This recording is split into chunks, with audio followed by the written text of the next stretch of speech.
Some people say to skip Milan altogether or just spend a short period of time there. Well, I just got back and here's everything that I wish I would have known before going, and some of these might surprise you. We're going to talk about some common mistakes and money saving tips, a couple things about like where to hang out and how to avoid most of the tourists. Going to talk about some paid and free things to do in the city because you don't have to spend a ton of money. Going to talk about some food recommendations and of course my top regret, because I definitely do have a regret. First thing to note has to do with the train station. If you're traveling in or out of it, just make sure that you schedule some extra time to admire how beautiful this thing is. I move to a new country every single month. I've been on a lot of train stations, and this is by far the most beautiful train station I've seen anywhere in the world. Just make sure you give yourself some extra time there. It really is special. Now, a really common mistake that I see tourists make is hanging out in the Galleria and saying, wow, the Galleria is fantastic. And it is beautiful. It is a work of art. But recognize that most of the dining options and shopping options in there, they're catering to the tourists and they're trying to take advantage of you. You're just gonna find way better deals literally anywhere else in the city, so be cautious there. And also, I find a lot of tourists get sucked into that main area circled here where all the tourists hang out. And I'm not saying that you shouldn't see those things, but just recognize that, hey, this is the tourist trap area. So if this is the spot that you're going to limit yourself to, you're probably not gonna love Milan as much as you could, because to me, the real beauty is outside of this area, and I'll show you where to get to in a minute. Now, if you do have that desire to explore the other parts of Milan, you probably want to know how to get around. And yes, the whole city is very walkable, but it's very big, and I'd really recommend using the public transit.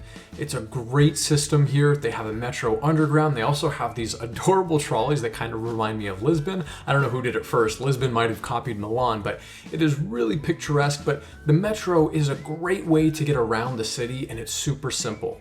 You don't need to buy a ticket in advance. You can just tap to pay with your credit card or your phone just like this. And when you tap in, also make sure to tap out. That's how they're going to calculate how much to charge you, which is just a couple of dollars for a single ride. Now, if you are going to be doing a lot of exploring and using the metro a ton, you can save some money by getting a 24-hour pass. I think that's somewhere around $7, $8. So if you're going to use it more than 3 or 4 times in a day, you're probably going to save money getting that pass. Now, if you're wondering where to actually go and find those local areas, these spots that I circled, these were some of my favorite places to explore that didn't feel completely touristy. Locals, you can correct me if I'm wrong, and if you think there are other places that we should be exploring, but these are the hot spots to me. But let's talk about some of those hot spots that you aren't going to miss, that are those touristy spots that are well worth visiting. The first is obviously the Duomo, and oh my gosh, this place is just unbelievable. Probably the top church I've ever been to anywhere in the world, and I have been to quite a few. This thing is just, it's incredible.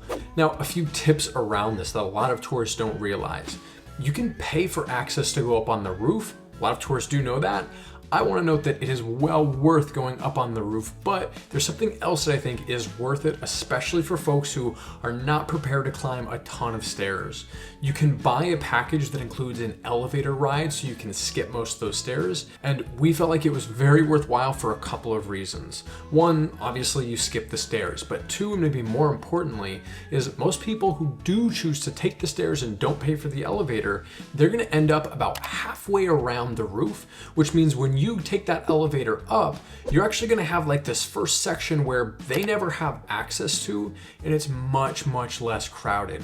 It's a great area for pictures and just to take things slow and really explore, because once you catch up to everybody, it kind of does become one of those things where everybody's just in a slow moving line. That's not how it was when you first get off the elevator. Now, another mistake that I saw lots of tourists make is, hey, you get up there, you take the elevator, and they're just flying through because they're trying to see everything. Take your time.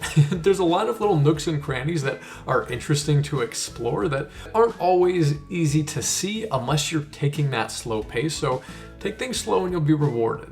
Now recognize that even if you do take that elevator up, there is an extra part of stairs that gets you to that highest level that there's just no elevator option. Now, the tip here is that if you're somebody with low mobility and you're just not feeling up to the stairs, If you wanted to, you could skip that top level. We actually found it to be the least rewarding just because you don't have as much of a view because you're just looking at the top. We found the perimeters to be a bit more scenic, but hey, don't let that stop you. Just be prepared for those steps if you are going to go all the way up. Now, the next thing that you might want to be aware of is close by to that touristy section, there is a theater that a lot of tourists just blow by because they don't recognize it, and this theater really is worth your time. It's gorgeous. You can pay to just go and kind of walk around, but the real key tip here is go online in advance. They actually show you half hour by half hour what's going on. And the reason that's important is a lot of times there's rehearsals, which means the main theater is actually going to be dark. It's cool to see the rehearsals or lighting, but it's much better once the lights actually come up. So schedule your time around when the lights are going to be turned on. That way you're going to make the most of your time. Now, one last paid attraction that I do think is well worth your time is this museum is just absolutely phenomenal. I love museums, but this one stood out for a specific reason. It's just so well curated. Next to most pieces of art, they state why they put it in the museum and what purpose it serves in the museum itself. And it makes sense that they're taking this approach because this museum is kind of integrated with the university, and it's just really special. It's very small and a manageable museum to do, and I really recommend it if you're into that sort of thing. Now, if you're on a budget and you don't want to pay for the museum, that's okay. I'd still recommend going there for one thing. This garden, again, is the university garden, and it's adorable. I mean, it's super cute, just a great spot to take a breather from all the tourists, walk around and just admire. It's completely free and I'd highly recommend it. Now, let's talk about the castle, because a lot of tourists end up going to the castle and you can absolutely pay money to see it and it is wonderful. But if you are that budget traveler or just are short on time, you can go to the castle without paying for admission and you can just kind of walk the grounds. It's very accessible. It's beautiful to just walk the grounds. Like, there is a lot to see without having to pay. And yes, there are going to be quite a few tourists, but I do still think it's well worth your time.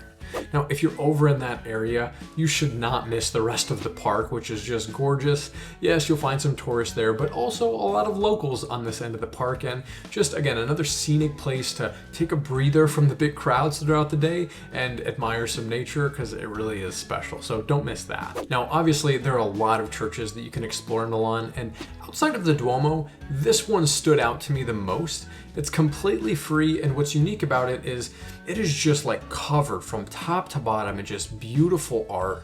There weren't large crowds in it, so it was really nice to just kind of wander through and explore, and was just, again, very small and manageable, so I wouldn't miss that if you're walking by. These next three might surprise you, and the first is this canal, and raise your hand if you didn't know that there were canals in Milan. I will raise mine because I definitely did not know it. I found it and it was just gorgeous. Like, it wasn't a very deep canal, and I guess they used to use it to transport marble into the city, which makes sense, but it's just beautiful. Wonderful spot to walk, especially at that sunset hour.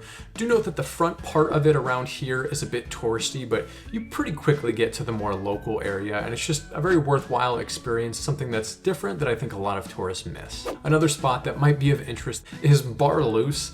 This is actually a bar slash cafe created by Wes Anderson. It's all in his style, and it's kind of like you're stepping into one of his movies. So I'll let you decide how well they pulled it off. I thought it was pretty cool, so if you're into that, you might enjoy checking it out. But our number one most underrated and completely free thing to do in Milan was walking through this cemetery. Now, I didn't film inside the cemetery for obvious reasons, but hear me when I say this, because this is important. This cemetery is the best expression of life that I've ever seen in any cemetery. It's so uniquely beautiful that it's just worth seeing, and I'll leave it at that. But let's talk about some food, because there's great food in the city. Do note, I'm just gonna give you the highlights. All the rest of my recommendations, along with most other things in this video, are in a free digital guide that I made. It's completely free. You can check it out in the description, and I hope it's helpful for you. But if you're looking for a meal that's gonna stick to the traditional dishes, but still be cooked at a high level, there's a place called Don Gio. We had a fantastic dinner there. Do note that you're definitely gonna want reservations. It is a popular place, but popular for a reason. If you're looking for one of those much fancier meals, but not quite at those like stupidly high prices, but still really high, there's a place called Autumn, and I believe this place might have a Michelin star within the next couple of years. They were doing some pretty incredible things. Again, All very traditional to the region, but very innovative and high prices, like go there for a special occasion. If you're looking for a place to enjoy an aperitivo, because why wouldn't you when you're in Italy? And if you didn't know, an aperitivo in Italy is basically, think of the pre-dinner meal. It's where you're gonna go have some drinks, small bites. It's gonna take place somewhere between 6 to 7:30 p.m., somewhere in that range. It's gonna be great. Most of the locals, they're gonna eat later, like 7:30, 8 p.m. and beyond. So that's a way that you can kind of screen for tourist traps, as if a place is open from like 5 to 6:30. Probably not the spot the locals are eating at. So if you are wanting to try an aperitivo, we found this place called Venor. Think of this as just a really cute wine bar. There were no tourists, it was just locals, which is exactly what we're looking for. Very kind staff, awesome small bites, and just the wine was fantastic. Now, if you're a coffee lover like me, there are 2 spots that I'll recommend. The first is Orsonero. This was in a very local area of town, trendy, cute, just that's exactly what I'm looking for in a coffee shop. Really high quality coffee, and man, they had a cinnamon roll that was it was punching. It was punching above its weight class. It was fantastic. And the second place is called Lost. This one's a little bit more trendy, closer to where the tourists are going to be hanging out, but just another really good spot. Fantastic pastries and well worth your visit. But let's talk about my biggest regret, because God, I screwed up. And you've probably noticed I have not mentioned The Last Supper. That's because I didn't get to see it, because I did not realize that you literally need to book not just like weeks, but months in advance if you can. So do your booking ahead of time for that. But if you find yourself in a situation like me where you're like, shoot, there's no tickets, your last resort option is going through one of those third parties like Get Your Guide or somewhere else that's gonna be a tour operator. I guess a lot of them buy the tickets up in advance, and they did actually have a single ticket available for the day that we were going. But obviously I was with Sarah, we didn't wanna split up, so we said, hey, we'll do it next time. But if you are a solo traveler or somebody with a group where you have one member that's like, man, I really gotta see it, maybe check that out. It might be a good last option for you. But if you're going to any other cities in Italy like Venice or Florence or Rome, I have videos on all of those as well. You can find them right here. I hope all this was helpful. If you have questions, leave them in the comment section. Thanks for watching, and we'll catch you guys next time.